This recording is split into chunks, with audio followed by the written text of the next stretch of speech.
In the IPL studio, this is the Jess Address, and this is Jess, and I'm actually joined by Julia Rasash. Is that right? I said it correctly. I was a bit nervous about saying your name correctly, but I've said it correctly, so we can start the interview well. Do you want to introduce yourself, Julia? Yeah, hi. I'm Julia Rasash. I'm the owner of Jump Swim Schools in Port Kennedy. I've been a swimming teacher myself for over 37 years, consistently for the last 20 years. And I bought Jump Swim Schools in 2016 because I wanted to keep promoting swimming as a very vital skill for kids to do. Yeah. We were just talking a little bit before about why swimming is important to you. Do you want to tell people? Yes, I do. Okay, swimming's important to me because I was actually the terrified child that clung onto the side of the pool when there was no heating, outdoor pools, and I used to cry my eyes out. And I hated swimming, mainly because of the cold water, and I continued swimming. I was quite persistent about it because my older sister was a swimmer and she used to come home with medals and I wanted some medals as well, so I was very determined. As a child, there's nothing more motivating than when your sibling gets a trophy and you're just like, I want that. If she can get it or he can get it, I can get it too. I was also that sibling with two older sisters that got trophies and things like that, and all I wanted to do was be as good as them. I actually have a rich history in swimming as well. Growing up in Esperance, we learnt to swim at the beach. How important are those fundamental skills of swimming? Those fundamental skills can save anyone's life. It can save the person who's actually learnt to swim, and they can also use that to save somebody else's life. Being water aware is probably one of the most important things. Swimming in a pool, swimming at the beach, swimming in a dam or a river are totally different scenarios. And if without having great swimming skills, you can put yourself at risk at all of those sort of situations. Yeah, and you're actually teaching that awareness, isn't it? Swimming at the beach is a lot different than swimming in the pool. There's a lot more to be aware of in terms of dangers, rips, things like that. That's what you teach, isn't it? Yes, we do. So we actually run at Jump Swim Schools every 4 months. We run a water safety program. So besides the normal lessons the children have on those weeks, we actually run a water safety thing. So we're teaching them rescues, teaching them about rips, teaching about staying safe in the water. What age do you actually recommend that people, start their development with swimming? We actually recommend at 3 months of age. Okay, so that is early. It is. So we're talking about newborn babies, starting off with the swimming classes. We sing songs with the children. The parents are in the water with them.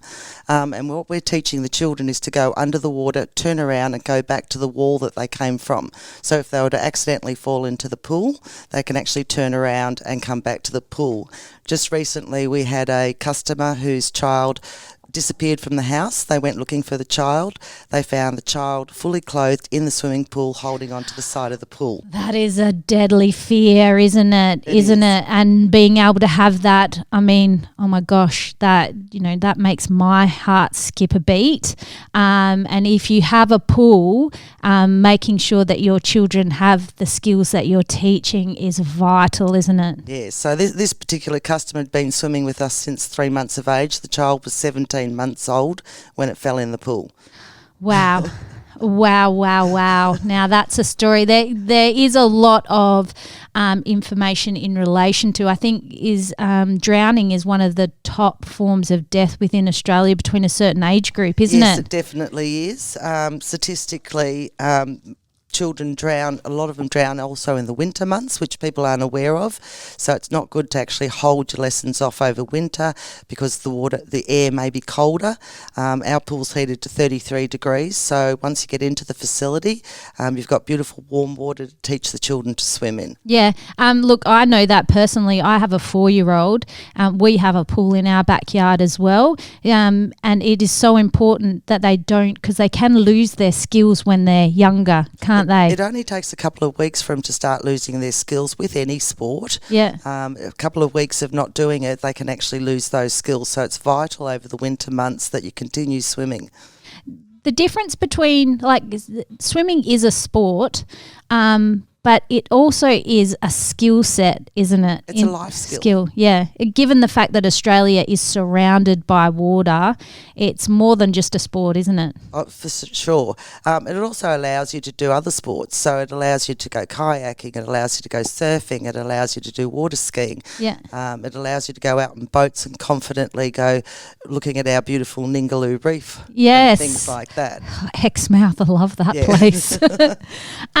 What's your opinion on floaties? Okay, floaties are not a teaching aid. They're something that you can actually use in your home pool as long as your child's supervised 100%. It gives the parents a break. It also gives the children the opportunity to explore the water on their own without being held on to by their parents, and they can actually practice turning around because their feet are still in the water moving around. So it's actually giving them great water familiarisation. So just say you've had a bad experience in water, like you said when you were younger. What would be your recommendations for someone who has a fear of water? Or firstly, enrol in swimming lessons. Yep. There's plenty of children that come to our centre that are absolutely terrified of the water. With the care of our instructors, they become familiar with the water. A bit of water play is introduced, teaching them to breathe. A lot of people don't realise that no one can actually breathe in water. So it's really important that we teach them breath control. Yeah. And once you have breath control, you can swim. Yep. Adults? Adults, a lot of adults don't swim in Australia. Yeah. There should be a lot more adults. We actually provide adult swimming lessons on a Wednesday at 11 o'clock. And adults are easier to teach because they're very good listeners. Yes. And the biggest problem would be is controlling their breath. Yes. Unlike running you can breathe in consistently and you can still run. With swimming, if you don't control your breathing, you can't swim. Okay. Now, can you tell me a little bit, is it Monday to Friday swimming lessons? Tell us a little bit about how parents can access you. Okay, you can come down to Jump Swim Schools in Port Kennedy. We're located at the Business Park on Jacquard Way, in between Harvey Norman and Automasters. Okay. We have a lovely indoor above-ground pool, heated to 33 degrees all year round. Beautiful. We have change rooms and showers there, baby change tables. At any time, if you have any questions that you need some extra assistance. So we often give people homework, so to speak. So if someone's having trouble blowing bubbles, we'll get, like little children, we'll get them to get a mouth organ. The mouth organ, if you blow in and out of it, it makes a sound both ways, so it makes the children more conscious of their actual breathing. Yeah, a little bit more sensory engagement where they're actually using their hearing as well. That actually might help them control their breath. Oh, definitely. Yeah. Anything like blowing bubbles with a bubble wand is teaching them breath control as well. The children are getting a lovely reaction by seeing the bubbles, and you can do small bubbles, big bubbles, so they're actually seeing what they're actually doing. Okay. And teachers, how many teachers do you have down there? We have 11 teachers down there. Some of our teachers have been teaching for over 10 years. Some of them have been teaching longer. Some have been just teaching for a couple of years. Yeah. What kind of qualifications do you need to be a swimming teacher? All our teachers are OSWIM qualified. OSWIM is nationally recognised throughout Australia, and you can also work overseas. There's lots of countries that recognise OSWIM as well. Okay. In order to do an OSWIM course, it's a weekend course, 2 days of theory, and then there's also online learning, and then you need to do practical hours in the pool where you're shadowed by another teacher and you get your hands-on experience.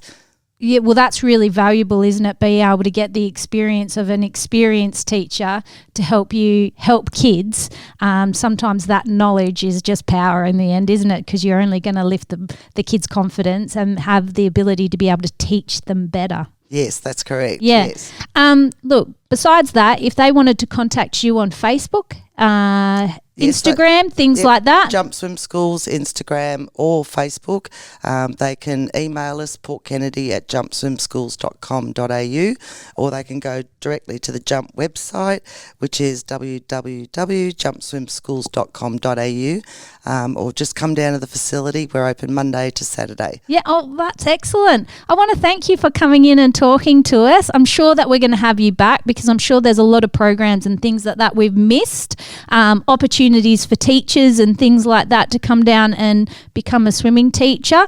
But I want to thank you so much for joining us. That was easy, wasn't it? Yes, thank you very much. No worries. We're going to listen to a little bit more song. Smile by Lily Allen.